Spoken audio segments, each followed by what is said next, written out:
this talk, so he wants to interact with our campus community about these things, what he has realized, and what he want to, which he want to say something which we have not found till now, or for some of us who have not found till now.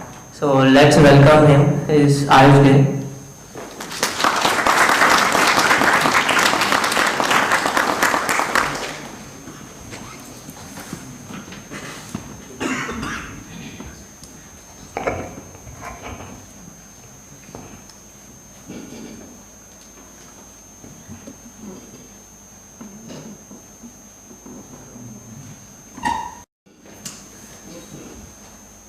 Namaste family, I will say rather, because we are all family, aren't we? Yes. Isn't it? All humans, everyone on earth, aren't we one human family? We are, no? We share the same tree, we've come from the same tree of evolution, part of the same existence, and we are all connected to each other, are we not? Yes. No? Alright, so this is the feeling with which I come to share here, is the feeling of familyhood. And in brief, I will share about my own journey of how I have come to this realization and this feeling of feeling like a family with everyone in the world. And we'll keep this as more than a monologue from my side. Let's keep it as an exchange.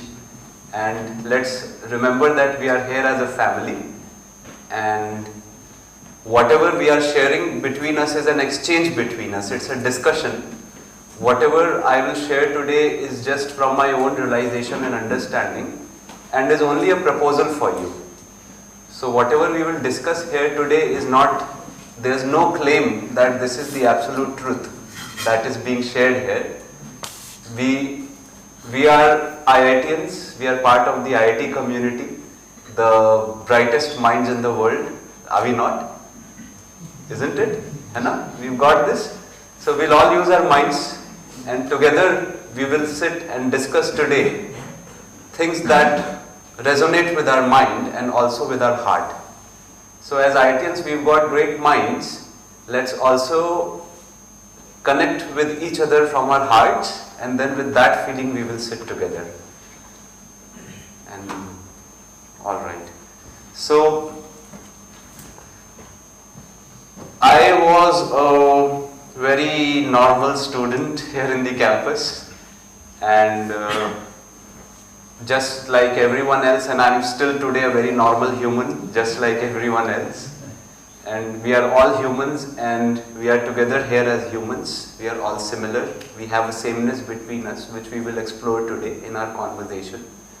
And I am not claiming to be the super enlightened being who's come here with the absolute truth to present to the world. No, I am coming to you as a fellow human, very much like you, no, just like you, I would say.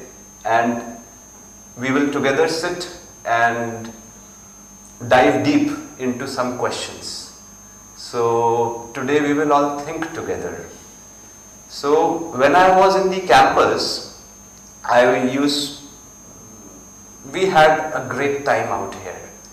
As in, it's one of the most prosperous or most grand places that you will find in India, probably the world. And now it's become even more grand. I come here after a few years, I see this new auditorium has come up, and the new student SAC has come up, and the grandeur of this place is even more. And so we enjoyed the stay in the campus. The stay in the campus was, we had internet connection, watch films, that was one activity. Then play fatta, we played a lot of cricket. And then bulla, of course, like bulla. So even right now it's some kind of a bulla, but our bulla used to be just, I will say, a chit chat about here and there and there. But this is like a very deep bulla we are going to have today. And then going to classes was not compulsory. So I was one of those students who did not attend many classes. And I graduated somewhat like an average student from the campus. and had a lovely time here with friends and faculty and everyone else. And of course our dream was that once you graduated, you are from IIT, you are the cream of the country, you got to go ahead and make an impact. You got to, because being an IITian, suddenly the world opens their doors to you. The society respects you so much. Right? Right from the tempo walas in Kanpur, going to traveling to even a village in India. Oh, you are from IIT. Wow. Right? We get to see this, no? So the whole world opens the door to us. So being an IITian is such a privilege. And with that privilege, with that confidence, you step out in the world to win the world. And one thing is that to win the world, what is the definition that I had at that point in time? Have a good job. Right? A good job which does two things. One, I should like the work. It should excite me. And second, the pay should be good also. And in fact, I will say, I chose to go for a job which was not the highest paying job in my batch. I got an internship offer from Oracle and I took it because I loved the work I was offered there. But in my batch, most of the students, the criteria for them to choose the job was this. Isn't it? Right? The whole society, as in there's no one to blame here. We are not blaming anyone. We are looking at our own psychology. Right? Money matters, surely. But the quantity of money involved in the job was one of the most important criteria. In fact, many of my friends took up job in companies in which they did not relate to the job. They had no idea. They studied mathematics and they are going to drill oil. Right? They have no passion for drilling oil. But it offers good 3-4 lakh rupees a month. So go for it. Right? Then everybody's path was set as well. After doing engineering, we will do MBA. That was also set. And even I considered doing MBA for some time. It was in my third year. Preparing, again, we prepared a little bit for CAT. Later I prepared also for GMAT. But I am very happy that I never sat for the exams. I could have cracked GMAT, but I did sit for it, and today I am very happy. Because I decided to stick with what I learnt in the campus, with computer engineering. And I realized that I already love this. I love to sit in front of computer. I enjoy the process of creating beautiful software that does something useful for the world. And I wouldn't mind spending 18 hours in my office, even sleeping there in the office during the initial days and working on it, because there is joy. And when you are doing something in which there is joy, the concept of flow of time stops. You are not calculating how many hours have passed. But if you are doing something for money, then you will surely calculate, I am doing this only for money. I will put 5 days a week and 8 hours a day, not more than that. Maybe less than that if I get an opportunity, but not more than that, because I do not enjoy it. So I enjoyed computer engineering, being a computer engineer, and I am very happy that I decided to stick with it. And trust me, the dots of life connect. And today I still carry that forward. It's not that I have left coding, I still code. And my last project was with the office of His Holiness Dalai Lama, where we made a software to manage all his teachings and archive. And I am not doing it for money.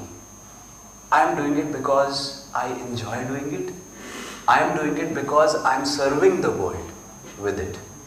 So this whole idea of quality of life versus quantitativeness of living, I did not understand clearly, but luckily I had it in me that I would always want a good quality of life. Right? Not to measure things based on quantity, that how much pay I am getting, how many hours I have to work, or what is my position in the organization. Not in terms of quantity, but I always cherished quality in my life. And one day, working in front of my office in Bangalore, in Oracle, it was a huge building with 2,000 people sitting in that building and working at the same time. There was a lunch break, and I went down for lunch break and I was smoking a cigarette. And then I looked at the building, and you know, sometimes the best things in your life happen when you least expect them to happen. You have not done anything for them to happen, they just manifest. And standing in front of the building, suddenly I had an epiphany. I was earning well, life was good in Bangalore, you know, you step out of the campus, नए अरमान होते हैं जिंदगी जीने के, नहीं? So you go to the pubs, you have beer, you listen to Pink Floyd, you go around, travel on the bikes, you buy a good bike, a cruiser, and you go around traveling, go to places on the bike, you are enjoying what life offers in abundance. So life was very normal till then, and you are also into relationships, you know, dating and everything. So I even had a girlfriend that time, or if not a girlfriend, you're looking for a girlfriend, right? So standing in front of that building, I had this epiphany that what are these 2,000 people doing here together? And then I looked in the left and the right, there was IBM, on the left was Microsoft, then there was Accenture, right? 10,000 people suddenly. What are these 10,000 people doing here, sitting in these buildings, was my question. Suddenly it was like a flash. I saw money, money, money everywhere around me. Wherever I went, it was money.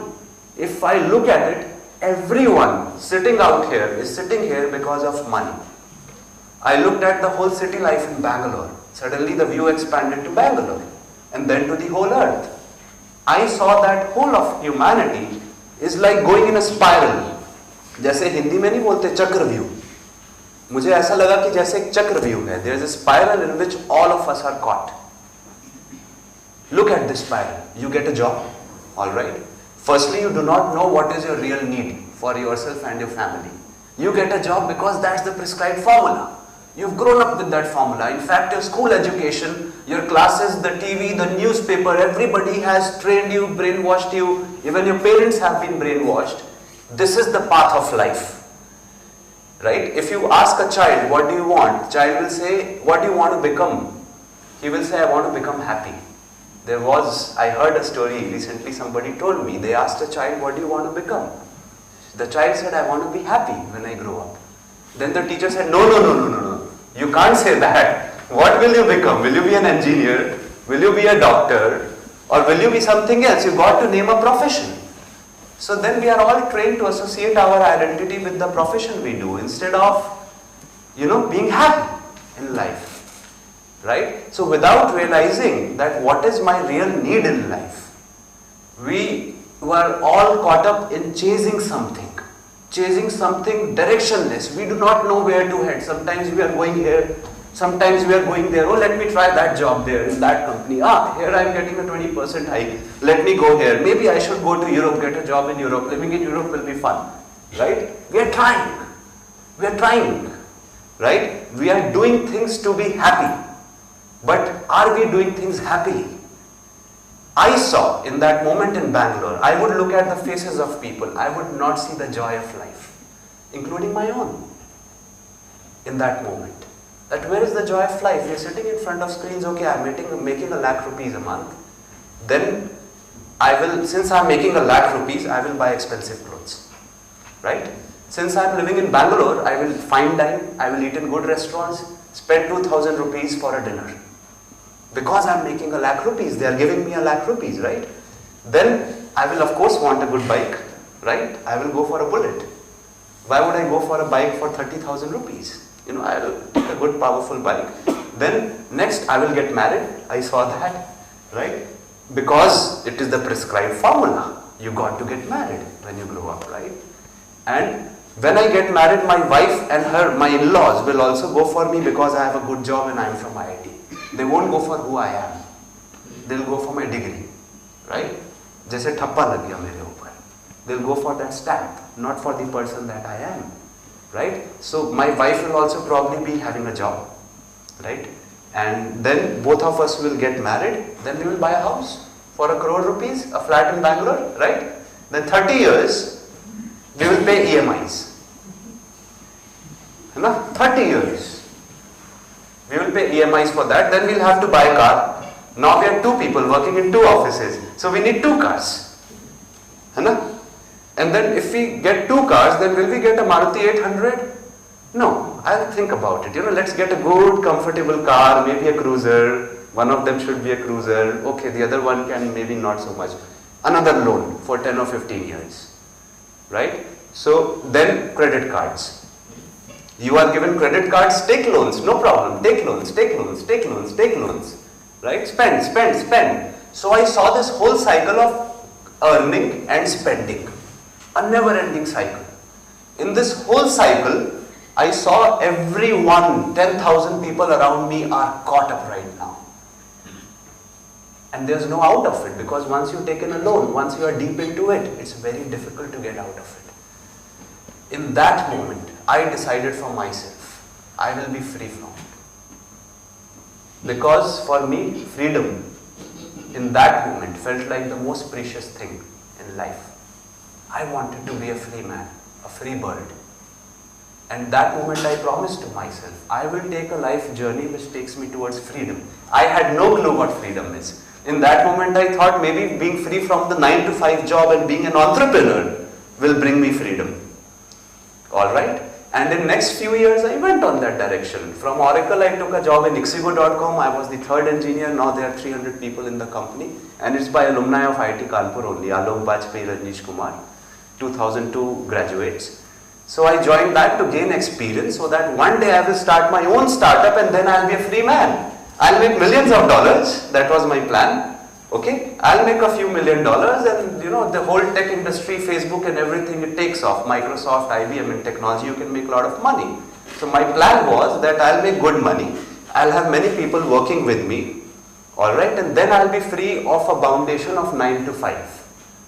And I'll also have a financial freedom that I can retire early in life. That was my path to freedom, which I did. Eventually I started my own company also after gaining experience from ixigo. I took job in a startup to gain experience to start my own startup. But do you get freedom just by quitting a job? No, right? What is freedom really? I didn't know. But I took steps in that direction and I quit my job as well. Now, if you look at it, I was still not completely free. I was still part of the system in some way because I wanted to make $1 million to retire early, right? And of course, I would use that to serve the people also. If I have access, then what I have. But still, I would be going for I would still be going for VC money, which we did. Try raising venture capital, right? Venture capitalist will put in 1 rupee into your system, he will want 5 rupees. Isn't it? That's how it is. Then are you free working for the venture capitalist? You're not. And luckily, and very luckily for us, we didn't get any venture capital. And we got a little bit venture capital from some of our one of my friends, but eventually the whole business could not take off. It was a movie recommendation engine we made, and we hoped that because we used to love watching movies, me and my friends, and there was a bunch of IIT Kanpur people only. 4 or 5 of us came together and we made metataste.com, a movie recommendation engine. Firstly, it was out of love for what we did, right? It was not that I'll sell my soul for making money. We loved it, all of us loved doing this work together. For 3-4 years, we lived without any income. We lived even with 2 rupees sometimes in the pocket, all right? But somehow we managed. There was a happiness and joy. Why? Even though we did not have money, but we were doing something we believed in. Something our soul called out for, right? So there was still that joy. No regrets about that whatsoever. But this whole query of freedom led me further. Even the startup was going along and it was fine. You know, if we pushed more and more, we could go more in that direction. But in between of all of this, I asked myself, why am I even doing this startup? Let's go to more fundamental questions, no? Why do we want to do entrepreneurship? In IIT Kanpur, e-cell is very big, no? Everyone wants to be an entrepreneur, right? It's a new trend, not just in IIT, but everywhere in India, in the whole world. Comes from Silicon Valley, probably, glorified entrepreneurship with VC funds and investments, right? So, why am I doing this? I ask myself. Satisfied in life and I can be happy, right? But I then told myself, I asked myself, am I really happy? Am I happy in continuity? I can be happy in moments, right? have a beer and you are happy for 5 minutes, right? But am I really happy in continuity without the beer also? That an answer came, no, I'm not happy. I'm not happy in continuity. Then I asked, okay, who is not happy? Came the next question. Who is not happy? And there the answer came, I don't know. I don't know who I am. Right? Then suddenly a deep curiosity arose in me to know myself, who I am. Because it was a big mystery for me. This phenomenon of existence, my own. We are all existing together, no? We are sitting together here. Who we are. Are we clear about our existence? Who we are, what we are? I suddenly had this deep urge to dive deeper into this question. What is God? What is all of this? These questions started nagging me very much. Because I felt somehow deep inside that only finding answers to this question will give me the everlasting happiness that I am looking for. And indeed, I will tell you, it is the right answer. Every human being, no matter what we are doing, is seeking happiness in continuity. In every moment, you want to feel good, don't you? We all want to feel good in every moment, no? So, with my experience, I have come to realization that indeed this is the right answer. As you really get to know yourself, who you are, what you are, how you function, right? How you function is included of the definition what you are in understanding yourself, and how the world functions, right? So understanding that and knowing how the world moves and aligning according to the world knows how you are made, and you are naturally made to work with the world, not against the flow of the world, right? But if we look at today's times, as humanity, we are all moving against the flow of how nature works. Can't we see what we have done to nature on earth? And can't we see as evidence the happiness or satisfaction we feel inside us? Can't we see as an evidence how humanity is divided in fractions? We are not a society. We have never been a society. We are just communities. We are Hindus and Muslims. We are IITians and non-IITians. Right? We are Indians and Pakistanis. We are just communities. We are this village and that village. We want excuses to be divided between us, right? And fight with each other, compare with each other, be jealous of each other, right? His job is so good, he got such a good job. People get depressed. I don't have such a good job, right? We compare with each other. Or I have got the greatest job of everything. I am the hero of the world, you know. I'm a superhuman. I'm better than the rest. You get this feeling. We compare. We don't see that as humans, our dharma, the very innateness of our being is to be happy, satisfied, peaceful and in bliss in every moment. This is what every human is seeking. Let's look around at each one of us, no matter who we are, which background we come from. This is the common foundation that all of us share, being humans. Yet we forget this, we are not aware of this because it's never been taught in school, it's never been even told by our parents. Even they do not know about it really. So coming forward on this journey, I met two seniors from IIT again. The Kanpur connection has been very strong in my life. Arun Raghuraman and Prasenjit Day, 2004 graduates. So they ragged me a lot also when I was in first year. So after many years of college, when I was investigating upon God and my own nature, I did not know what to do. I picked up Bhagavad Gita. Because being an Indian, being a Hindu tradition upbringing, this is the first place I thought of I could go to get answers.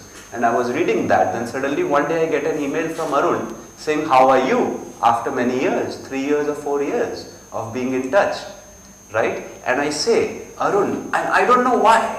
You know, without any context with him, we never talked about spirituality in IT except from ragging times. Right? So, I replied to him, I am seeking God. I am trying to understand what is God and I am trying to come closer to God. He said, very nice, we are going to Dharamshala, Himachal Pradesh, me and Prasenjit, would you like to join us? And I lapped to the opportunity. I said yes, because somehow I felt they will give me answers. I will have some more answers from there. So I went with them on a first trip to Dharamshala, to the mountains. We were in Gurgaon that time, totally into the startup scene, alright? Going to startup conferences, doing all of that stuff. Then on my first trips to Dharamshala, I went with them, I had some answers. They were into South American shamanism. So got an introduction of wisdom from another part of the world, the South American shamans, and the knowledge from that part of the world. And on my second trip with them to Dharamshala, we were in McLeodganj. How many have you been to Dharamshala? Okay, few people, alright. Yes, of course, you guys also. So, there, we were in McLeodganj where the Dalai Lama stays, okay, very near to his house. We were staying in a hotel called 8 Auspicious Him View. And let me tell you, we really had an auspicious view from there. There was 2 p.m. in the afternoon. The whole sky was dark with black clouds. It was as if it's 8 p.m. in the night. And in that, we could see the whole valley absolutely dark, and suddenly there came an opening in between the clouds, a small opening, and the sun shone on the valley. Right? On one spot there was a spotlight in the darkness, and we got curious. You know, this must be some sign that God is giving us. Right? This must be some sign that existence is giving us, because it really looked very transcendent, that scene. And if you come to Dharamshala, you will also see how beautiful a valley it is, you know, it would mesmerize you, such a scene. So we took a taxi, we had no idea where the spot is, but we asked the guy, please take us in that general direction. And he took us there. And you know, sometimes in life, you want to go in a certain place. You think that's the place you belong, and that's the place you should go. But life takes you to another place, right? And trust me, going to that another place is what's meant for you. So the taxi driver also did not know the place. And we ended up by the side of a river, by an ancient Shiva temple there called Aganjar Mahadev. For the first time in my life, I sat such close to nature. I was always brought up in towns and cities. My parents also, my father was in a bank. You can imagine the life. You know, going to relatives, town, cities, but never in nature. For first time in my life, I saw hundreds of birds around, and this beautiful mountain stream by a cave nearby where there is an old Shiva Linga, and many meditators have meditated there for hundreds of years, they say. The dhoni there has not been off for 500 years at least, it's even written there. So we sat there, and instantaneously I was drawn to a deep silence within. It happened. There was no doing, there was no trying, it happened. And in that silence, I felt oneness. I felt oneness with that place. I felt there is probably no separation, no difference between me and this nature. In that spot, I had this feeling, this realization, you know, this is deeper than the mind. It's not a thought, it's a knowing. Right? Sometimes don't we know deeper than the mind, something we just know it. Call it intuition or call it inner voice or inner knowing, but we know things suddenly. So I knew it and I felt it, this oneness, and let me tell you, there's nothing more beautiful than feeling one with everything that is, because we are actually one with everything.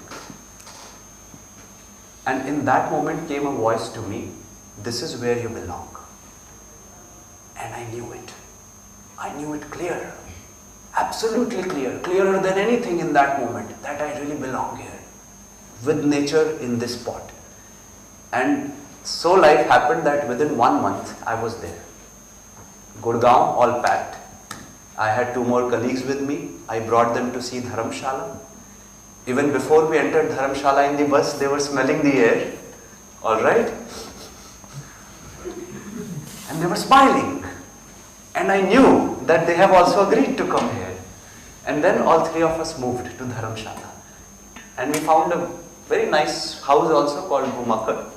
And there are more such stories around it, how we found that place. Even before finding that place, I saw on the same trip, we saw a hut made in the mountains. We went on a trek very high up. We saw a hut in front. I saw this hut in the wilderness and I felt like meeting this person who would have built it, like living there as well. And think of the probability, I end up living in the house of the same person out of 65,000 people living in Dharamshala. Think of the odds, right?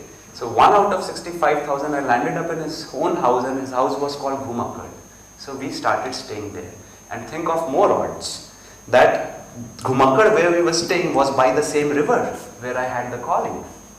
And the temple where I had the calling was 1.5 kilometers along the river above. So life called me to the same spot. Right? So living there, I went into a deeper journey. I went into exploring again South American shamanism, then on Indian texts also like Yoga Vasishtha, about Advaita. If you know Advaita, how many of you know about Advaita, the philosophy of non-dualism? Okay, so we will talk about it, we will come to it. So Advaita in short means a Dvait. Dvait means two. Advait means that which is non-dual, which is only, which is meant the whole existence, this whole creation. Let's say not even a creation, this existence is even a better word. Whatever exists, all that is one and only object. There is nothing outside of it. There is no peer to it. All of it is connected, all packed together, connected, one. So this is Advaita in short. So who am I? I am but that. I am the entire existence. It's like the heart of the body realizing that I am the body. Do you get it? The heart saying I am not the heart which is different from the liver, disconnected from the liver. Heart has realized that I am the whole body. So Advaita is the whole body, is the whole existence, and you have realized that I am but the whole existence. You feel one with it. You feel as part of it. So I also got introduced to that. And then I went into yoga, into meditation. My extended family is here. These bunch of 4 or 5 people. Maybe you can show your faces, raise your hands to everyone else. So we used to go by the river, and I'm so happy that they are here, everyone right now. And together we went on a journey with them, and they also happened to come by. Life brought them together. So by the river we did a lot of meditation, lot of yoga, and there was also Shamshan Ghat that probably also helped. So there, as I went through this experience and I discovered more and more this oneness, this very heart feeling of knowing that what is outside is also inside. Not a thought of the mind, but a knowing of the heart. That what is outside, right now we can also all feel it. What is outside in this room is also inside each one of us. As I felt this, that really I sat with this feeling. We can take a second to get into this. Think about it, take your attention. What is outside is also inside. Alright? So, I discovered such bliss and joy. And to me, there was a second time the voice came again in my life. One fine day, after such a meditation session, it told me that the beauty you are experiencing within this heart melting, if every human in the world experienced the same, how beautiful this world would be. If all of us, every child, every human could experience the same that I am experiencing right now. Because I knew this is the most precious thing that you can experience. What if everyone is experiencing this? How beautiful the world would be. And that day I knew that I am committed to this. I want to share this with the rest of the world. Because nothing less than that is sufficient for me. I knew it. And since then, 4 years ago, I have been on this journey. The project was named as Lifemaker. And within Lifemaker, more people also joined. There was somebody from Italy also thinking about the same idea. And he also, somehow life brought us together. He didn't find anyone. Over 3-4 years of search, he found me, somebody connected us. When you take a stand in your life, a stand which is not made on trying a lot of effort and running blindly in many directions. Like if you're swimming, if you know how to swim, it's not like this, you will surely sink, right? But it's like going with the flow. When you become that, life responds, conditions are created, you will meet the right people in life who are meant for you. You become like the womb of receptivity for good things to happen in your life. So we have to manifest this womb within us. And this womb was manifesting within me, and this womb brought me those people, those conditions, right, which were meant for me, for my own journey, my own growth, and their growth as well. So Lifemaker project started, and now again, like I knew that this is the intention, but I did not know how. See, firstly we got to know what we want to do, why we want to do it, and the third is how. The how happens, right? Isn't it? What, why and how in life? What should I be doing, right? What choices to make? Why should I make this choice? And then how to go about it? How to go about it follows. So I was not sure of the how. I knew the what and the why. And then slowly again life, the receptivity, brought me to meet some people from Madhyasth Darshan last year. And there are many Kanpur IITians associated with it right now. In fact, there's a shop, organic shop in the campus also. So what's the name of the shop? Divyam. Divyam. If you go there, they have this organic shop here called Divyam, and they are supplying organic food growing in their own farm, right? So you can meet them, connect with them.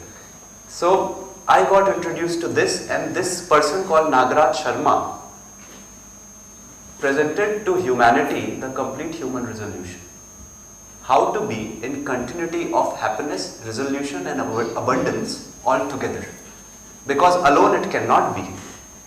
Alone it cannot be. And he presented this solution which is permanent. He also thought, just like me, there are many others. I am not the only exclusive one, I am a human like you, like I said. But he also, being just a human like us, he thought in 1920s of, he was born into a Vedamurti family. They were very well read in Vedas. बहुत ज्ञानी विद्वानी लोग थे.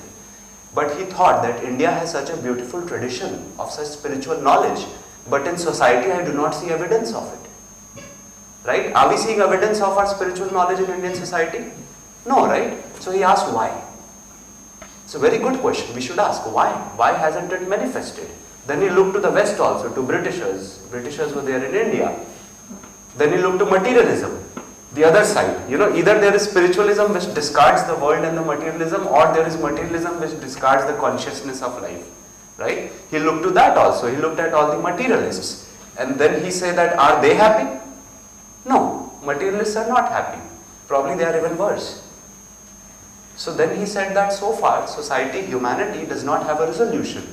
Then what is the way that we as society can have a system and order, a tradition that goes from generation to generation, from family to family, of full resolution of life. He looked to Ved and all the Upanishads. He met many other Gyanis, Vidwanis, but none of them could give him answer. They all told him, go to Samadhi and you will have answer there.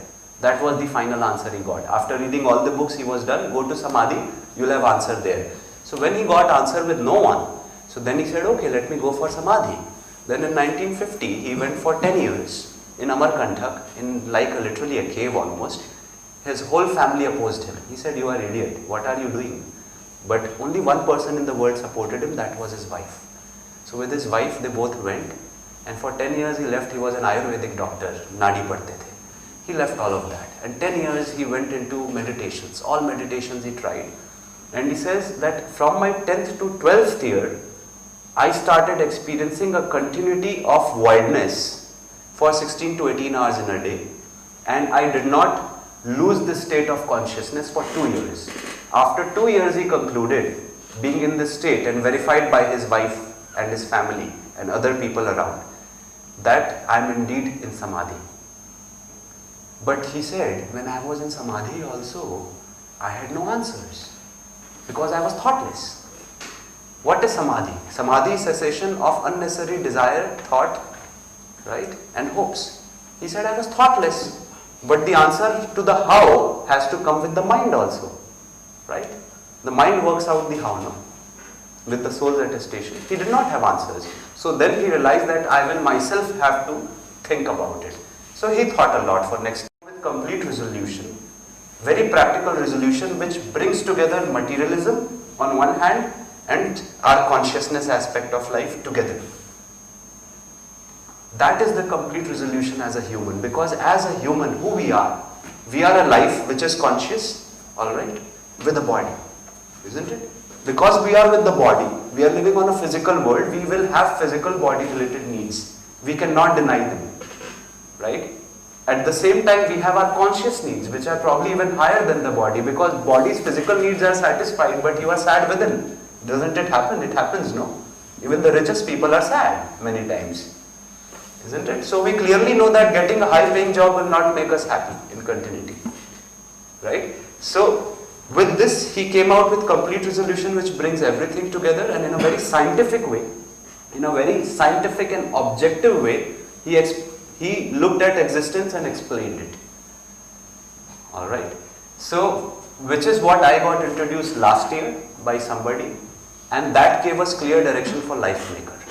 That how can humanity get connected? It is a 5-point model starting from education.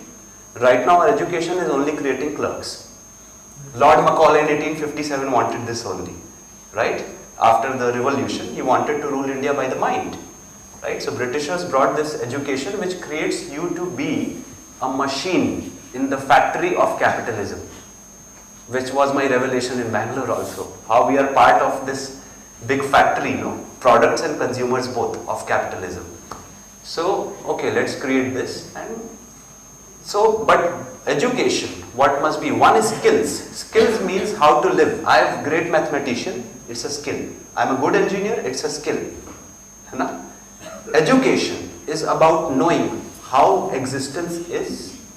Education is about knowing what you are as a human, how do you function, what are your true needs, what are the needs of your family, what is the needs of the society, how can you fulfill a relationship with your wife, with your mother, with your father, with your colleagues, with your teachers, with your friends, with the society. This is education. This is totally missing in human society, right? So this is the core foundation principle behind creating the undivided and enlightened society. So the one of first 5 dimensions is life education, alright, and based from every village itself. Along with having institutions, surely, institutional education also, but within the family and within the village. Mother and father should have life education, they should have education, they should have realized about the values of life. When only they know, they can pass it on, right? So family-based education is what we need. So this is the first dimension. Second is health. We all should be healthy, physically healthy and mentally healthy. Both. Individually healthy and in our relationship healthy. We should have a healthy relationship, no? Right? Because if I am individually healthy but my relationships suck, then I will question, am I really healthy within? I don't have evidence of my mental health if all my relationships are sucking, right? So, individually healthy, coexistentially healthy, mentally healthy, physically healthy, second dimension. Third dimension, ecological production. Production connected to grassroots, to earth. A human body wants to work. It wants to do physical work also, right? Do physical work, not to over depend on huge machinery, so that one big boss, one rich person can come set up a machinery which does work of 10,000 people, right? And make wealth is collected in his own personal pocket, right? Instead of these big machineries, we should from our own houses and homes do simple and hard work related to farming. You could be a carpenter, you could be a tailor, you could rear sheep, you could do anything. You could make namkeen, masala, you could make achar, whatever you do some service. But let's do services from our home and which are in balance with nature, ecological production. This is what we need. Fourth dimension is exchange, the way economics should be. Right now, humanity is working by the perspective of like, dislike, my profit and my benefit. All our decisions, most of the times, are either based on what I like or I dislike, right? Based on my preconditioning. Second, how am I profiting from this exchange? My profit. Third, how do I benefit from this? My benefit. This is what we are living by, right? All our exchange in society is on this only, no? We take up a job thinking of our own benefit. That's our first thing. Instead, our vision and perspective can be of justice. Justice means everyone's fulfillment. I am taking up a job to fulfill people. That's my job, right? It could be of dharma, human dharma. And what is human dharma? Not Hindu or Muslim. It is to be in continuity of happiness together and to have prosperity together. That is the human dharma. As one family, right? So I can have perspective of dharma and perspective of truthfulness. What is truth? Again, you know, the word. Words are like symbols. They point to a real object, a real thing, a real meaning. What is the meaning of truth? What object is being pointed when we use the word truth? Truth is this whole existence itself. All that is, whatever exists, is being called truth here by me. Right? So we understand whatever there is, how it works, and we live according to that. Like human relationships work well with love. Love is the foundation of relationships. Right? So when I have understood this, they work with respect. And there are other such values. They work with mutual appreciation. I appreciate what's good in you. Right? They work with that. So this would be truthfulness. To understand truth, and this is where education comes. Right? And to live by that. So the exchange between us will be based on justice, dharma and truthfulness. And last part is self-governance. That how can we as undivided society, which is the goal, as undivided universal human family, if that's our ambition, where we want to get, right, in bliss together, then how can we organize? Because starting from family to the village in which the family lives, from the village to the town, town to the state, state to the country, and country to the united human nation in the world. How can we self-organize? What's the model?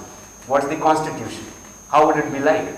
So this is the 5-dimensional model of education, health, eco-production, justful exchange and self-governance. So this is what Lifemaker is about. We are doing a pilot in our village in Himachal, where we moved 1 year ago. After 5 years in another village, we moved to a new village. And there we are working with the local families on creating the first, not the first, there are many model villages in India. But let's say the world still does not have a village which is not only self-sufficient. Firstly, we have to be abundant together. Today the villager, the farmer wants to rush to the city, no? He doesn't want his child to do farming. He thinks my child is a lesser human if he's still farming. Right? Isn't it? If you're doing physical work, you're a lesser human in today's society. You want to have a good degree. That's when you are a better human. Right? So, but the farmers, the people living in villages, and we can be those people as well, including us. You also may be one of them tomorrow, and your children, your grandchildren may also be them. Please think not only about yourself, but about your children, your grandchildren. What are you passing on in permanence to all your generations to come? In 100 years, there will be probably, if you get married and have children, there may be hundreds of offsprings to come from your tree. What are you passing on to them? We have to keep that long-term vision. Right? Right now, we are passing them disaster. We are passing them misery. Every small piece of plastic we buy is one small piece of misery added to their life. We are not suffering from it, they will suffer from it in 20 years. Right? We have to be conscious. So, starting from the village up to the whole nation, we got to organize the whole human nation. And in breadth as united family, and also with time for all our children. This is where we got to get, and it is our responsibility. I appeal to you as my family. Okay? I am appealing you as a family member. We are all one family, no? We got to think about it. We got to live our life. We got to take this responsibility. No? And trust me, this is our necessity. It's not Mahatokanksha jise kehte, it's not an aspiration. It's our necessity to take responsibility, to know fully what is our responsibility and to live by that. So yes, in short, this is what the project is about. We are interacting with some people from villages, very early stages. You are most welcome. From this April to June, we are doing some camps also there, 8-day camps, 10-day camps. You can come to the village, stay in the village, in tents in beautiful forest. We've set up a camping space. You can participate in the village program. Whatever little we have started, we are making some woolen socks, caps, some food items, maybe soaps by then, I don't know what more things will come. You can see what's happening in the village. Along with this education, we are taking also some families and children along with us for life education, because a child's mind is sharpest too and cleaner than a grown-up's mind, is less preconditioning. So we're going to take up 12 or 13-year-old children, few of them, and we want to create superhumans. So that's the vision in 5 years. By the time they are 18 years old, they will run the village and they will be teachers for the rest of the world. They will go to the whole world. That's our vision at least. They should be able to go to the whole world and talk about existence. So we should have Buddhas in every family. So yeah, that's in short what I would like to share here, and I would like to open up for questions and answers.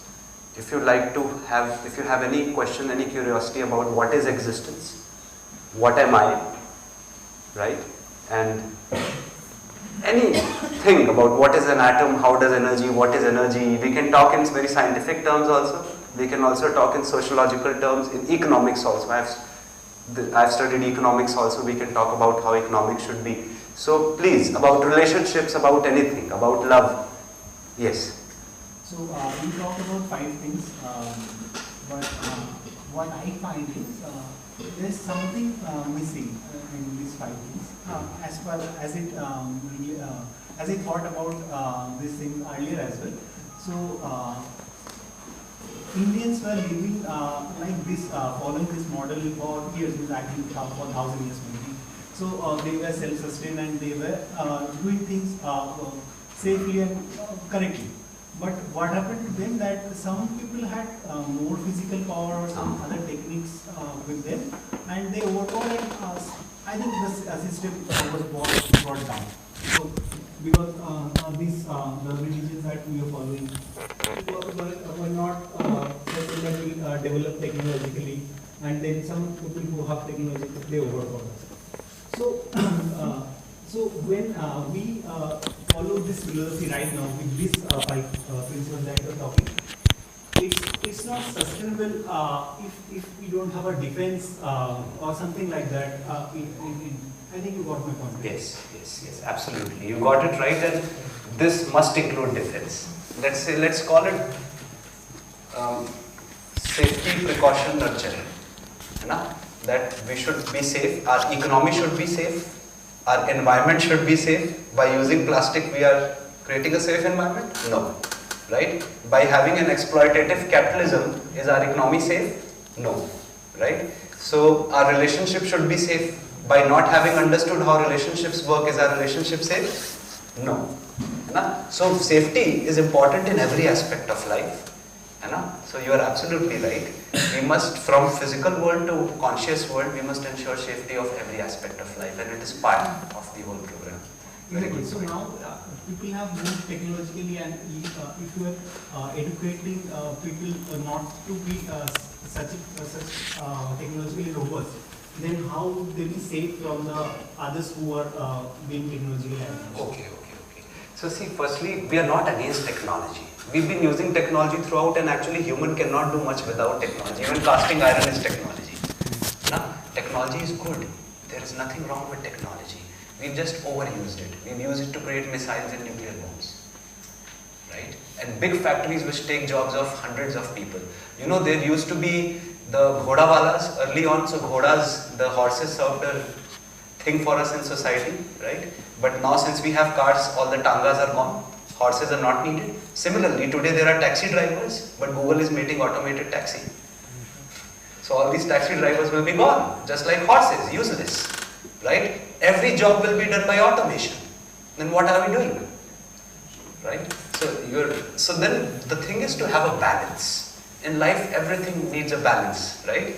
So we use technology in balance. Let's not overuse it. Let's not blindly use it so that we harm our environment. We should keep ourselves safe as a society.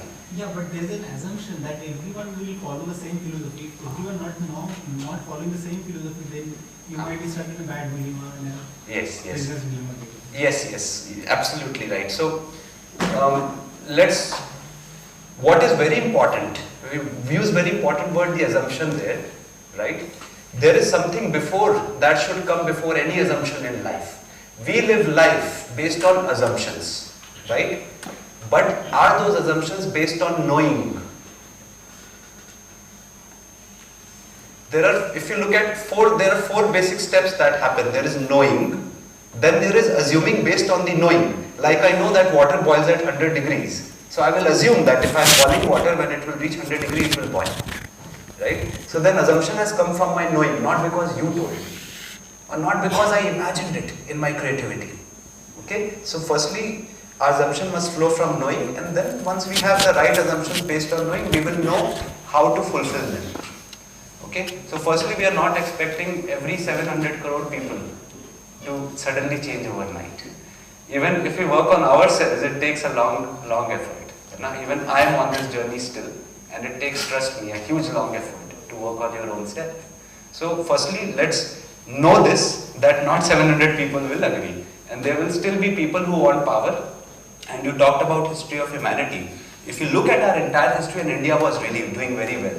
22% to 35% of world's GDP was from India. Just after China, we were second to China for thousands of years, alright? But we were still divided with each other, and we were still ruled by power. If you look at humanity, as you mentioned, we are ruled by power.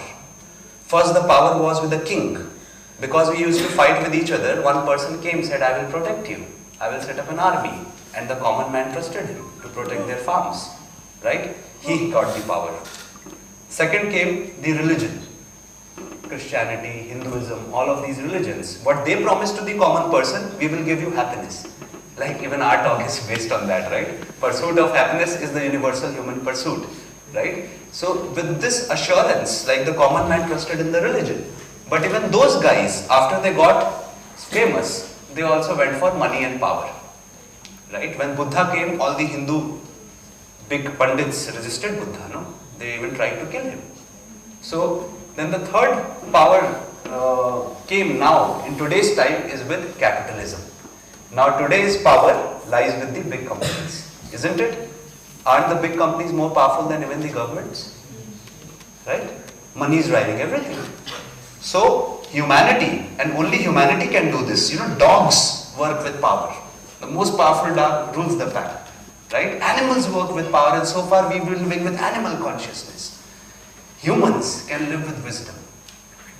And where there is wisdom, power will serve the wisdom. So what we have to transition, and where we will be safe also, is to start living by wisdom. And not all 700 crore people, it starts with you, it starts with you, it starts with you and your family. Not you alone, but with the family. The solution for us is not individualistic. This is another difference. The whole spiritual traditions gave us individualistic solution. Go to Samadhi and you are resolved. No. You are resolved when you can prove your enlightenment in society. How you live with nature, right? Your relationships have to be fulfilled, then you are an enlightened person because we see the proof of it. What else would be the proof of enlightenment of a person's wisdom? Somebody may claim I am very wise, but you see that their acts don't seem to be very wise. Then are they wise? No. Somebody doesn't claim at all that I am wise, but you see how their relationships are, how they work, how they treat their wife, their children, right? How they live with nature. How they have a smile on their face and they make you peace and calm, right? In continuity, more and more, then you'll say he's a wise man or she's a wise woman. So we need proof of our wisdom. And when you and I will be wise, then we will inspire others around us. We will not by power, we will rule them. Otherwise we are just like them, isn't it? So the solution for humanity is that this wisdom through education must spread. And this is where places like IITs are most important. Because the world respects us. The world listens to us. So we have to use this opportunity. Places like IITs can be the meccas of the new world, of the new world order. You know, you can create a Kailash here in IIT Kanpur of consciousness. Just imagine all IIT Kanpur pass out have resolved, they have a clear understanding of life and every question and answer. Right? Then they will inspire everyone. If you take up a job, you will inspire all the others around you because they'll say, this guy seems to know things, you know, and he's bringing beauty in our life. They will inspire. And every human, no matter. So how this has to work is by wisdom. We have to become wise and we have to give proof of that in our living. And there's a Greek philosopher who once said, I'll tell you a sequence, pay attention to it. Many. It starts with many. Many. Alright? Then sequence. We form a sequence. Then comes arrangement. These sequences arrange together. Then from these arrangements emerge a pattern. Right? If you even look at microbiology, look within cells, you will see this. From that emerges pattern. And when many of these patterns come together, emerges a system and order. Which is what happened today, but flawed. We have to fix it.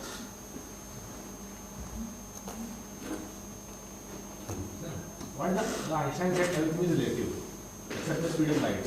How is that related to light, actually? That everything is related?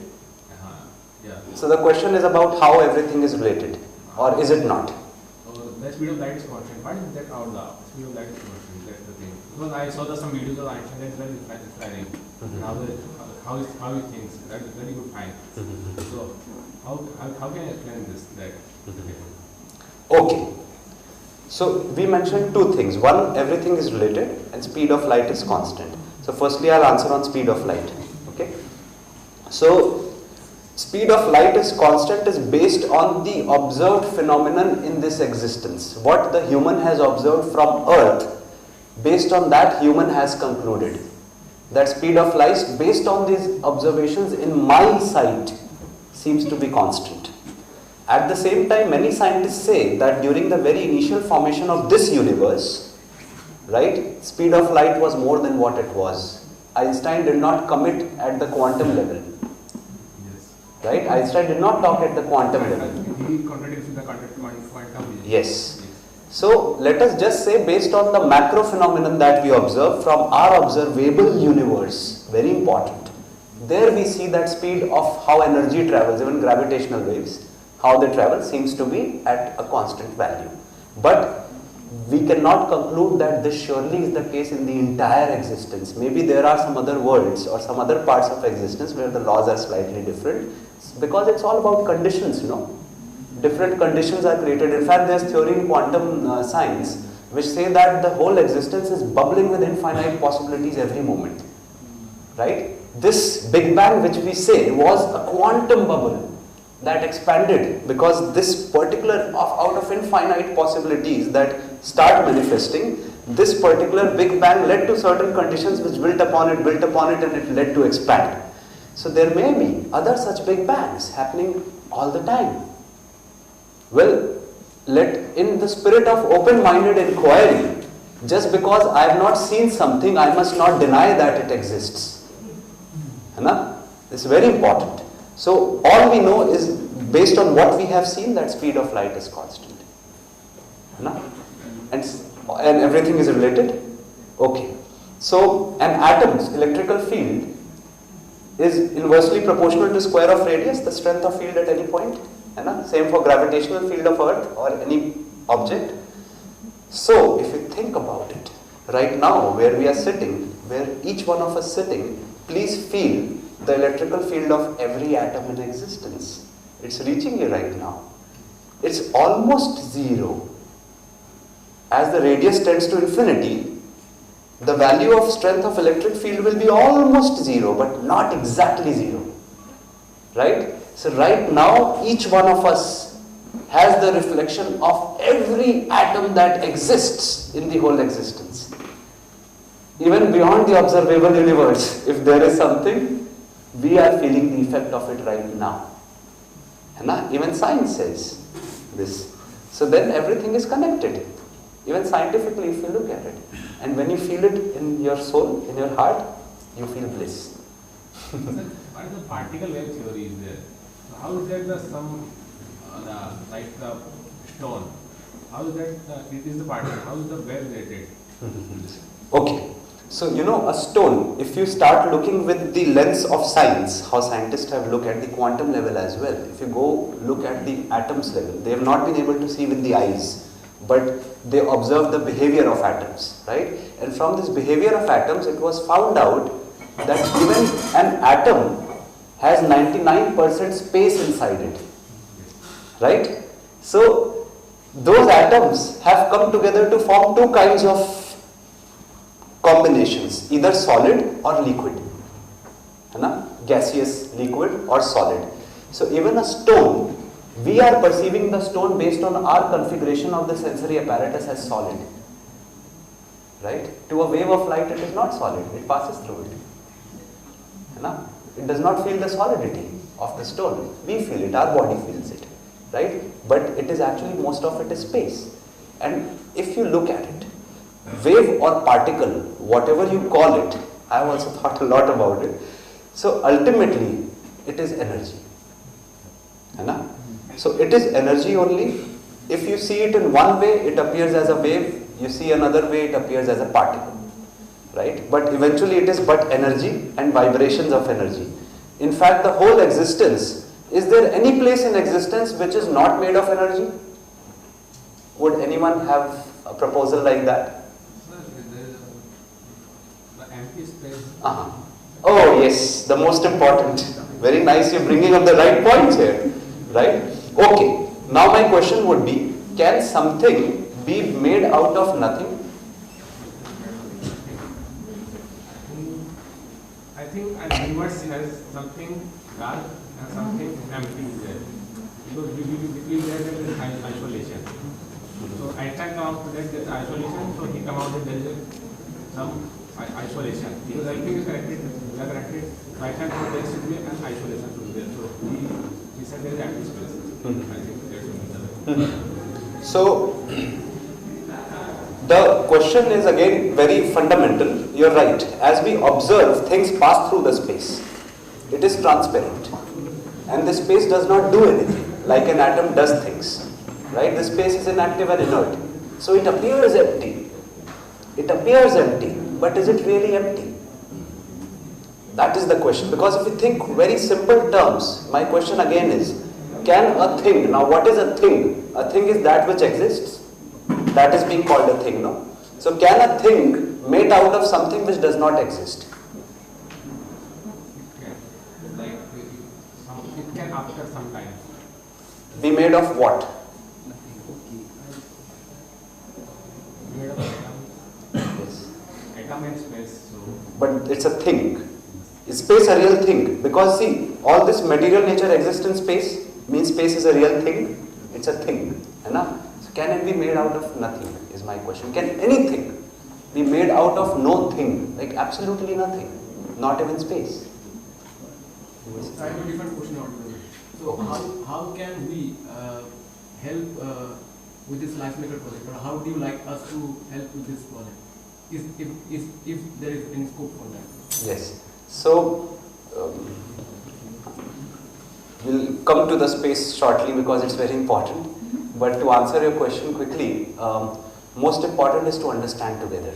So you come, spend time with us, all right, and also so that you understand, and so let's spend some time on that, and then we will know what to do, how to go forward. So get in touch over email, call us, and visit us sometime, maybe this summer if you are free. Okay. As you said, balance is very important. So living the life in campus, everything revolves around the materialistic life, like getting a good CPI, good internship, then placement. So embarking on such a journey, before embarking on it, shouldn't we be financially stable first, as we cannot leave this materialistic world? So what's your view on that? Yes. So how can we live here in campus and simultaneously be conscious of what we are doing? So you got to take both in balance. As a human, you are consciousness with body. So what you have to do is to understand your real needs. Your needs of the body and needs of the consciousness. So once you know your needs, like the body, what does body need? Food, water, air, clothes to protect yourself, your body, a house to sleep and a 6-foot mat to lay you down when you want to rest. What else does your body need? That's what the body needs, and health, right, to keep it healthy. Apart from it, you have higher bodily expectations or aspirations, which is like you should be able to travel with your body, right? Go to some distance, do your work. That's another need, a higher need than food and water. You should be able to communicate with people over phone, for example, or over internet. That's another materialistic need. Let's call it a higher need. Okay? And then, yeah, long distance communication and travel, you know, so these are the higher needs materialistically we have. This is it, right? Nothing more than that, no? Do we have another need materialistically? No. Everything else is higher aspiration. Buying a cloth that looks good on me is a higher aspiration. Clothes should protect me, that's my need. So you have to identify your need and live with that consciousness. What's my need? And my family's need, not only your own. And my society's need, right? So you have to understand your individual and our collective need and live for that materialistically. Then consciously, what is your need consciously? Every human, every conscious being, in fact an animal also to a great extent, wants to be happy in continuity. You want to feel good. That's your consciousness need. And this need is more important. Now if you look at another difference, your body needs are temporary. And always temporary, they come and go. But the need of your consciousness to feel good is constant. Is it not? Yeah, are you? No? Okay. What's life? What is life? Okay. Now you use the word life. It's a symbol. So how I use the word life is to refer to the real you and the real me. I call that life, and then there is living. You live a lifetime. Okay? No, I mean... so what are you referring to? The living part of life, or are you referring to us, individual consciousness as life? So, they just say, I'm made up of a lot of cells, biological cells, right? So, each cell has a life. In collective terms, I have life. So, I'm made up of multiple lives. So, like, I don't know, what's the difference? Okay. So, the way I look at it, and it's a proposal for you, okay, is that these cells are living beings. They live. The trees, they live. Our cells also live. Life is you and me, the real. Are you the body? The question would be then, the way I look at it, I question, who am I? Right? What am I really? Am I this body? Is the big question. So then you are life. And you have this body. The body is made of cells, and you are keeping a harmony with them the way you want to use it, the way you want to keep it in harmony, healthy as well. Right? You are coexisting with your body. Are we not? Yeah. But that individual cell also has some consciousness. You mean like thinking faculty, cognitive faculty? Yes. The cell does not think. No, not thinking, but they behave. Yes, absolutely. Yes. Even the atom does that. Yeah. Right? So what's the difference? You look at it, there are 4 activities in the nature. Okay, what is nature made of? Existence is made of 2 kinds of units. One is material units like atoms. Second is conscious units like you and me, what we're calling life. Okay? So, these, your question was again that, they respond, right? So, if you look at the material world makes choices and fulfills the choices. The positive energy makes a choice, though it's not making a conscious choice. It's not thinking about it, but it will go to negative energy. Right? It will fulfill this need. Any positive energy will fulfill a need to be going towards negative energy, and both will come together. Earth is fulfilling this force with the sun of gravity. It is making a choice to stay with it, starting from the atom. And at the same time, it's fulfilling the choice also. Firstly, it's identifying. Every atom identifies another atom. Earth identifies the sun. A cell identifies a cell. The bacteria identifies similar bacteria. The bacteria identifies even a cell which it can go to, which it cannot go to. The tree identifies which nutrition it can take from the soil.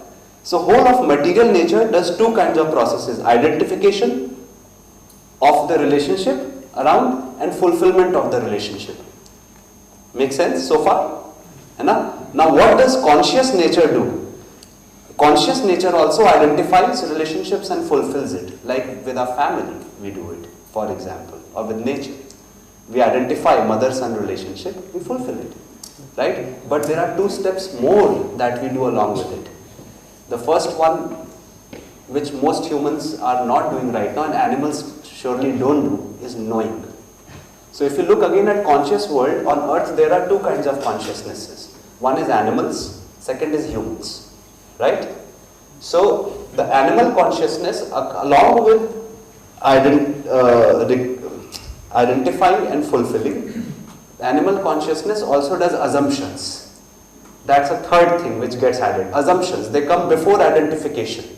I assume so, and accordingly I identify you. Like a dog. We have a dog called Kali. She's a beautiful Himalayan dog. When she sees a human, no, she's got this paranoia, especially a male if she sees. So she gets afraid. She's scared. She's assumed by default, without knowing the human, that I must be scared from him. Right? And accordingly she's identified the person with a fearful relationship, that he poses a threat and she will run away from you. Come to our house and you will see it. Okay? What she is not doing is knowing. We often make assumptions about people. We see a young couple get married. We say they are too young to get married. Right? Without knowing the couple. Maybe they are wiser than many 80-year-old people. Right? So, as a human, what we have got more is the capability to know existence. That's what makes us most unique. We can know. So we should live life based on knowing. Let's know reality, then from the knowing will come the right assumptions. Like water boils at 100 degrees, we know it. Our assumption is not based because we've read in a book written by a prophet 1000 years ago. No? Sir, I can tell you. Shall we ask him also? We'll have an exchange, okay? So as a view, like as a world is run by three different things. What I see is three different things. The first thing is like what we see in the so okay, like someone has something, so we want the same thing because he has something. Okay, and we like you take every and if someone has got a good he has good problems and good shoes and anybody does same. We want the same thing because somewhere as a human being we also want to have the same thing. And the second thing is like money. Money is for human beings, but as in case of animals, they want food. For them, food is the money. So, and the third thing is happiness, as I said. So, whether it's animal or it's human being, they all need happiness. Now, I differentiate every human being is the world in two different parts. The first part is the seeker, and the second part is the achiever. The seeker is the person who is looking for the happiness and the other thing like the money and everything. So he is running behind it, okay. And then if suppose he achieves all those things, so he becomes the achiever. Now this achiever has achieved everything, but again he is not happy because he has not seen the actual thing what makes him happy. So what's the internal happiness? So this cycle keeps going because the lower person he wants happiness, he thinks money will give him happiness. And the achiever thinks, now I have money but I am not happy. So we want to break this cycle. How can we do it? Because at some point we cannot keep doing for like you did it, but there are 100 other people who need to do it. Because those achievers, if they won't do it, the seekers who are like us, who are trying to achieve, we will still stuck in the same cycle again and again. So basically what you are saying is what Buddha also said. It's like an infinite cycle and we are caught in it, but nothing really satisfies us. So ultimately that's what we have to question, is that how can I really be happy in continuity, right? All the material pursuits, you earn money, money will go from your account one day, right? हाथ की मैल बोलते हैं उसको, नहीं कहीं ना कहीं खर्च करेंगे आप, है ना? If you don't spend, your children will spend it in future. So anything material goes, your body will go, your hunger will come back, it will go. Your thirst will come back, it will go. No matter what you do materialistically, it is important surely. Because we live as a human, we must be in abundance and prosperity. There is no doubt about that. Alright? But it will always give us a transient satisfaction. And that to a physical level satisfaction. But fine and to live in a healthy environment. So it also gives us happiness, right? So now the question is, how can I have happiness in continuity? How can I achieve happiness in continuity? So the answer to that for you to also think upon is understanding and knowing. Because your understanding and your knowing will forever stay with you, right? And when you have understood and known, when you've known that all is related, like you said, when you know that all is related and you've understood how to live with that, you know the resolution for life.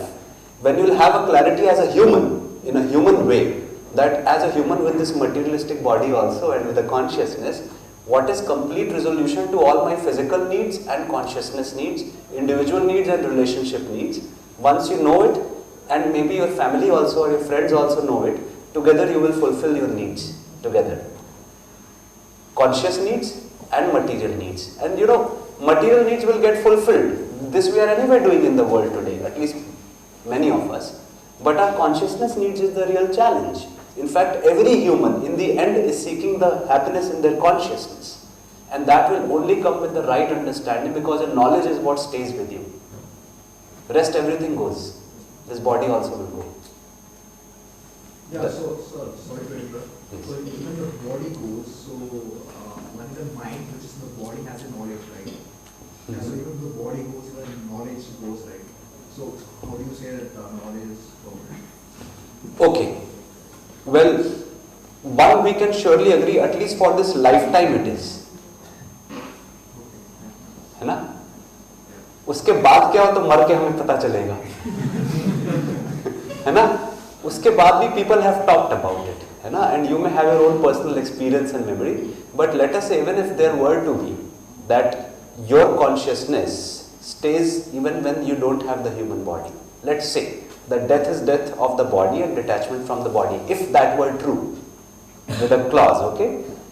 So then, whatever experience you carry stays with you, even if you don't have explicit memories of it. If you look at a child, every child is born unique. Even a 1-year-old child behaves differently. If we were all born from a clean slate, like we say, no, children are born on a clean slate. Think about it. Do we have evidence, scientifically speaking, that children are born with a clean slate? Because every child behaves uniquely. Right? So then, if life exists beyond this body also, then life carries those experiences forward. So you mean the knowledge stays. The knowledge of that. Yes. And one more question. So somewhere in the presentation you made a statement that in this world the technology is overused. So that's your view. But if I hear Mr. Sundar Pichai's speech, he says that this technology makes the world a better place, and he has his own arguments. So is he a businessman? Yeah, he is a businessman. Okay. So I'm good. Huh? Yeah, I'm okay.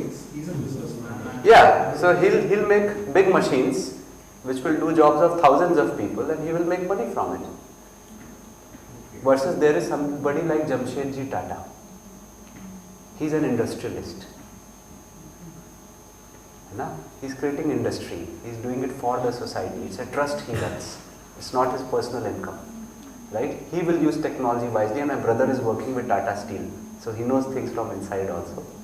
So we have to use technology, but in balance. No, think about it. No, even they are saying that software engineers will be replaced in 10 years because there will be AI that writes software.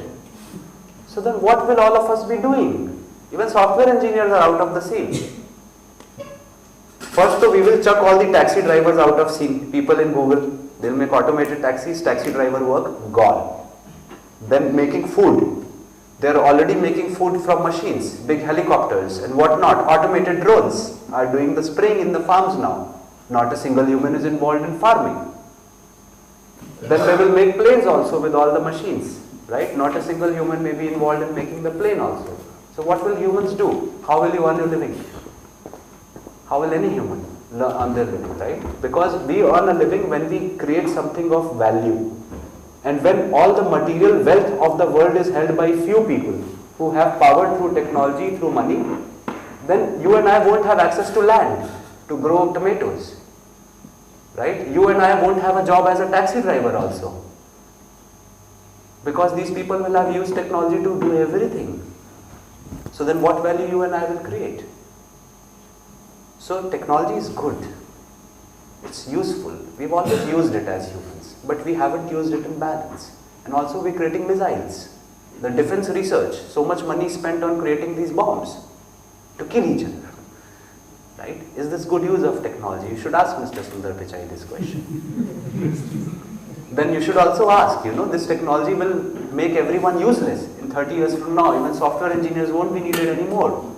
So when the machines are doing everything, it will be like the movie Matrix. We'll be huddled in a corner on earth, fighting against the machines. Run by few people in the world. That's a very scary situation.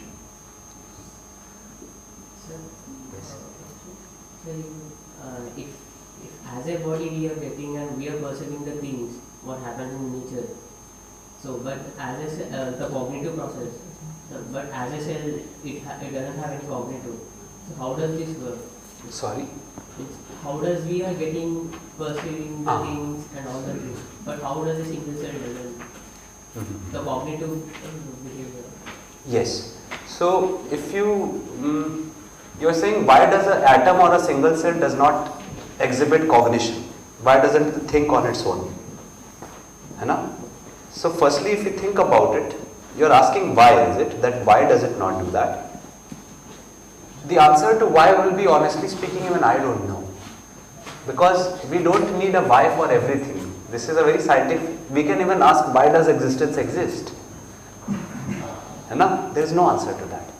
But now if we start thinking about it, it would not be very practical, is one possible answer. If every cell had individual consciousness, we would not be one Venkat, right? Venkat Raman. We would be 30 million or 300 million sitting with one body. There will be chaos, isn't it? Because every cell would want something. There will be chaos, isn't it? So nature works in very simple ways. And there it's very simple to be one person with one body. If you haven't seen in India, वो भूत भूत चढ़ जाता है, क्या क्या हो जाता है. Even if two beings come in one body, there is a big chaos. So about the why, I will say the nature is designed like this. As in, that's the answer, best answer I can give you right now. Because some things are without a reason. Some things are without a reason. They are just are like this. How do you define the happiness? When somebody is killing and getting happiness, and how do we differentiate this kind of happiness? Which happiness is for longer? So firstly, happiness is a feeling. We feel happy. It cannot be quantified. It's a feeling. And secondly, happiness comes when in the moment you are happy, you feel that my life is resolved entirely. In this moment, when you're feeling happy, you feel all is well. All my relationships are well. My mom is not worrying right now that I'm becoming late to come home. Right? She's not stressed about it. If she's stressed, it will reduce your feeling of feeling good a little bit. Right? So in a moment when you're feeling that all is well, that is the feeling of happiness. You may have forgotten something which is unwell. Probably you may have in that moment forgotten a relationship which is not doing so well. But for 5 minutes you forgot that. And for 5 minutes you experienced happiness. But if you want to experience happiness in continuity, then all your relationships must be fulfilled in continuity. Relationship with the body, and relationship with people, relationship with the society and with nature. All relationships. For living a lifetime of happiness, in which 24 hours a day you are happy, you wake up happy, you go to sleep happy, and during the day you are happy. You don't do things to be happy, you are doing things happily. There's a difference in both. Doing things happily versus doing for happiness. So once we have understood that how can I fulfill my relationships, right? What are the needs of every relationship, and you are able to fulfill that together with the other person also, then you will be happy. You will feel happy. So it's a feeling. Does that answer the question? Like Islamic State people are killing the people, innocent people. Yeah. So, what is the difference such kind of happiness? Okay, so sometimes even if we notice ourselves, when we are going down in our consciousness, sometimes we want to do further more bad things to ourselves only. People even commit suicide. People cut their hands, slash their face. People do all sorts of self-destruction also, right? People do destruction in relationships also. But even in the moment when I am doing that in extremely negative and dark state, I feel that this will make me feel better. So Islamic State people may be doing it for money. Maybe most of them are hired for money. And they feel that doing this for money, even killing another human, makes me happier. Makes me feel better. Because maybe I can feed my family. All our farms have been destroyed by the bombs. We have no jobs in our country. So some people have no choice. They say, okay, let me take this work. It's another job for me. I'll kill my soul and I do it. Right? But in that moment they feel it will make me feel better. It will give my life and relationships the resolution I need. So even in a state of very darkness, when we even do harm to our own selves or to somebody else, we do it thinking that it will make me feel better. Feeling more dark will make me feel better.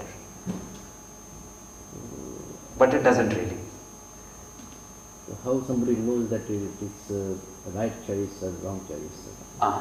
So again, knowing, assuming, identifying, fulfilling. So by knowing, with knowledge only we can know truly what is the right choice. By knowledge of how the existence is, how it works universally. Then you will, that's the only way you can know what is the right choice in any situation.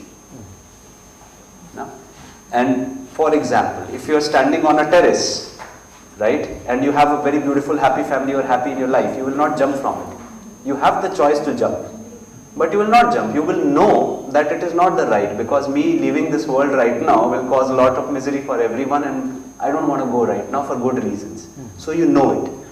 But what happens in our life, we do assumptions without knowing. Most of humans are living without assuming, without knowing things. And that is the cause of our unhappiness. So the person going in ISIS is assuming that doing this job for money will make me happy. But is it really making him happy is a question. So ultimately, right and wrong, if we look at it, will only come from knowing the existence. It's not a morality. We are not talking of morality here. We are talking about knowing how the universe works and flowing with it. So what is right is to flow with the river, not to flow against the stream. But there are some religious people who are doing such kind of things, and they are doing for power. They are not doing for wisdom. And you look at their faces, look at them in media. Do they appear as happy and blissful people? No.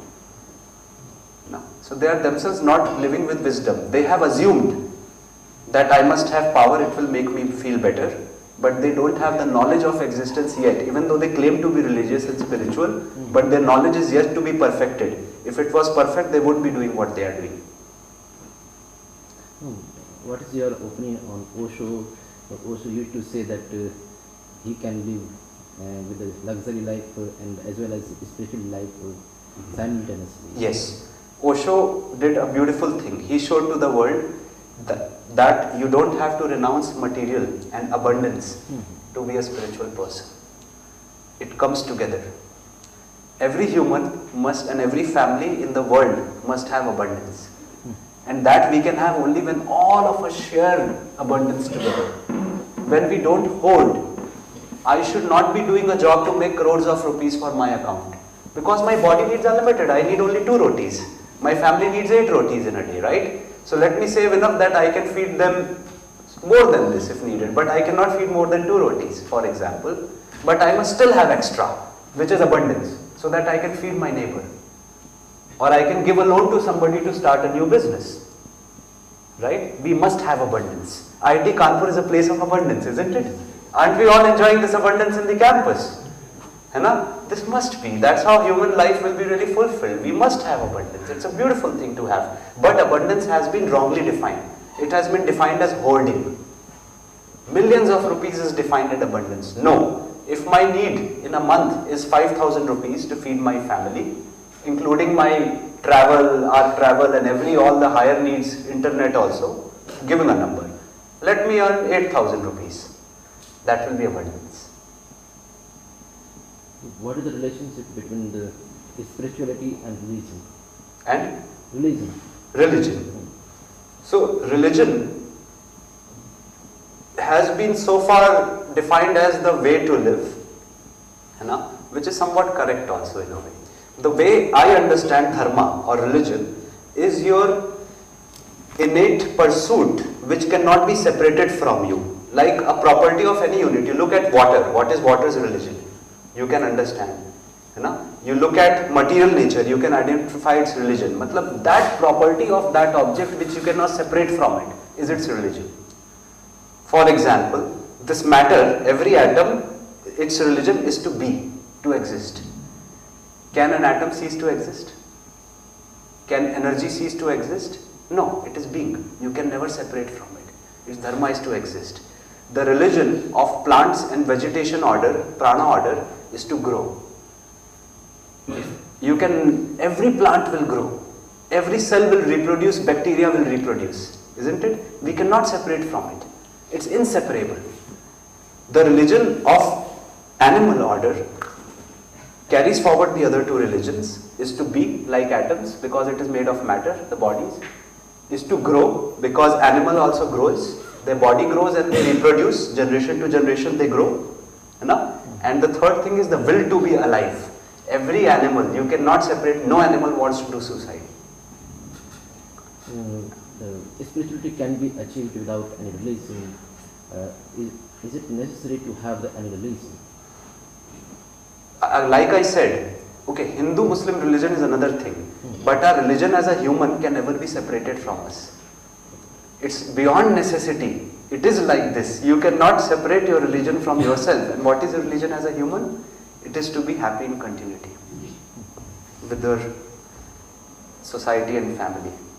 We can never separate this because every human, in every moment, even the ISIS people, what they are doing in pursuit of happiness. Every human, no matter how dark tendencies, how light tendencies, they are doing for pursuit of happiness and to share it together. So it can never be separated from a human that every human wants to be happy together. But Hindu-Muslim religion, let's not classify and tag ourselves. The moment we start to classify ourselves, I'm an IITian, I'm a Hindu, I'm a Muslim, let us say I'm a human. We are all humans. And even we can go beyond human. Even to separate ourselves and human and rest of the existence, we can say I am a part of the existence. I am but that, this existence itself. So these religions have created communities. They have divided us. But what we have to be as humanity, undivided human society, that's our full potential. If humanity realizes its full potential, it will be undivided. Do we need religion? These religions, Hindu, Muslim kind of stuff, we don't need it, no. If you ask for need, our need is to be happy. Our need is to climb the top of the mountain. Let's say Kailash, we want to climb. You can go from this way, that way, this way, it is all fine. It is beautiful, whatever appeals to you, whatever resonates with you, gives you that resolution in life. Whatever practice, please follow that. Because that's your path to go there. So ultimately every path is okay. Our destination is same, all of us. What is your opinion on God? God is existence itself. This existence is God.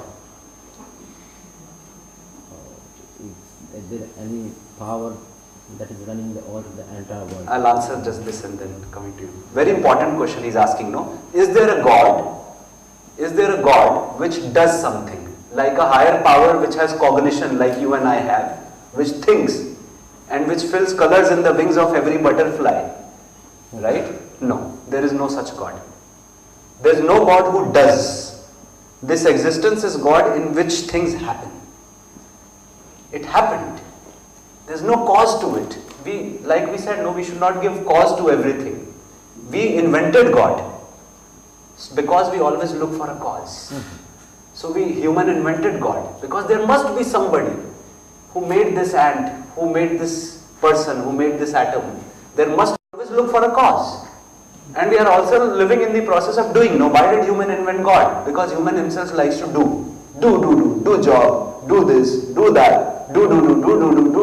We are in the process of doing. So since we think about doing, we live as doing, we want a doer who did this existence. But so much work we have given to God. Think of a God, how much work he has to do. Every atom he has to ensure kahan pe bhag raha hai, kya kar raha hai. Right? Too much work, yaar. Please don't do injustice to God. I'll come to you. He was raising just one second. Last question. Sir will be here in DX. You can ask other than. So this is the last question. Okay, last two questions we'll take. Him and him. Okay. What is by? Oh. Okay. So existence is but energy. Everything is energy, even space is energy. Space is energy in equilibrium. Rest is energy seeking equilibrium. If you look, there's two kinds of energy in existence. One is space, which is in equilibrium. All around infinite energy in equilibrium. Then there is the rest of energy, which is natural energy, material and conscious world. It is always seeking equilibrium. Right? Negative energy flows to positive energy. Earth flows towards the sun. It is seeking equilibrium, right? And if you look at energy, this energy which vibrates, especially the natural energy, it is vibrations. Wave particle we talked about, no? Energy vibrates like this, right? Everything is made of vibrations. This was called Nada, Brahmanada. Okay? The sound made by these vibrations. It was said that the whole existence was created by the Brahmanada, which is Om. So basically, Om, this word, or this Ucharan, carries certain frequencies of sound vibrations. Right? Which frequencies, basically, if you feel in your own body, they start from below your lowest chakra and come to the highest part of your body also. They sort of, these vibrations carry the essence of the major, let's say they cover the whole spectrum, they say, in which existence was created. These are the vibrations, the frequencies with which everything works. But it's not the sound of Om we create from our mouth, because there are many more frequencies also, no? But Om is, let us say, more symbolic and especially useful for human context, in my understanding. When you do Om Ucharan, you activate all your energy centers in the body. Okay? The creation of your body and life with the body, you cover all the part of your body down to up by the chanting of Om. It is but vibration in the end. What Om really represents is vibration. That everything is made of vibrations of energy. And within space, like you were asking, space does not vibrate. Space does not do anything. अगर आप परमात्मा की बात करें ना, आत्मा परमात्मा, परमात्मा ये स्पेस है. बड़ी बात है, इसके सोचिएगा. ठीक है? So, पर हर चीज वाइब्रेशन की बनी है और इसी को नाद बोला गया, ब्रह्मनाद. तो वो ओम आया. आप कभी मेडिटेशन एक्सपीरियंस में भी जाएंगे ना, some people have experienced this in high states of consciousness. You may experience a humming in your head. It sounds like Om, Om, it's a hum. So वहाँ से आया. Last questions we had. After, okay, you already asked one. Can we give him the chance? We can meet later outside. Huh? In the sense of God, you referred Bhagavad Gita, and did you finish it completely on the 18th? Half. I read it twice. I finished half, but I am a big Krishna devotee, and I love Radha Krishna. In fact, I am getting this. I am saying that God is not different from existence. Even this small cell requires a creator, then why can't we say that whole universe requires a creator? Okay, if we say that the universe requires a creator, then my question is, where does the creator exist? It is said that our senses are imperfect, and it is possible that on the same hand there is another dimension which might coexist at the same time. And then in the same way, the God might also exist at some space, but we may not be able to conceive or receive that. Yes, very true. We cannot catch it with senses, and you are right, there are multiple infinite dimensions, okay, and some material dimensions, some totally light dimensions which are not made of solid matter. I have personally experienced it also. And what is God? A human only is God-like. Human is of 5 kinds: animal, demon, human, God, divine human. Krishna, Rama, they were God humans and divine humans. But they came in human form, and Krishna has said in Gita, whatever I read and I got it, no one shloka really appeals to me.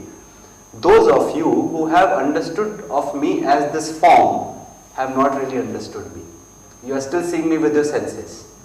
I am but all that is. This is what he said, no? I am all that is. So, even you are all that is. Aren't you part of all that is? Heart can say, no, I am the body. Can the heart say that? I am as the heart, I have this form characteristics, but I am the whole, I am the body also. Heart feels one with the body, heart knows it is the body, and which is true also. This is what Krishna passed the teaching to every human. It is Advaita, non-dualism. That all is one and that is me only. If you go into meditation experiences, you will have a feeling. Many people have shared it. In some moment you will feel I am Shiva, I am Krishna. You will feel that I am that consciousness which is all pervasive. It's a higher state of elevation. But, so basically what I am meaning to say is that a human is capable of achieving that consciousness in which the consciousness is literally aware of relationship with the entire existence. That is godly consciousness. That is divine consciousness. And this you can have, I can have. I chant Hare Krishna also. Okay? Because it helps me. Like you asked about religion. It helps me, this connection. For me as Ayush, this connection came in my life. It helps me. Right? But I look beyond the form of Krishna. I look beyond the vibrations of sound of Hare Krishna. Where does this lead me to? He said, I lead you to realization of all that is, your oneness with that. And if we say that there is a God, a creator which existed and created this existence, so he even created the space. So where did he exist outside of the space? Cannot be. All these infinite dimensions exist within the space only. Everything that exists in space, and space is infinite energy in equilibrium. It is Paramatma. If there is nothing outside of this space, cannot be, because the space is not infinite, it is finite. And if the space is finite, then what is outside of the space? There must be something outside, no? If there is something outside, then what is outside of that? It will be an infinite progression of something outside, something outside, something. But it's not like that. The space itself is infinite. Everything is within the space. There is no one who created the space. It always was. In fact, Krishna also says, I always was, I always am, I always will be. So he is representing the existence in a human form, a human giving a unique expression in his own way. Even Ramana Maharishi talked of it, I am that, which is everything. So this is what Krishna also said. Okay. Thank you very much, everyone.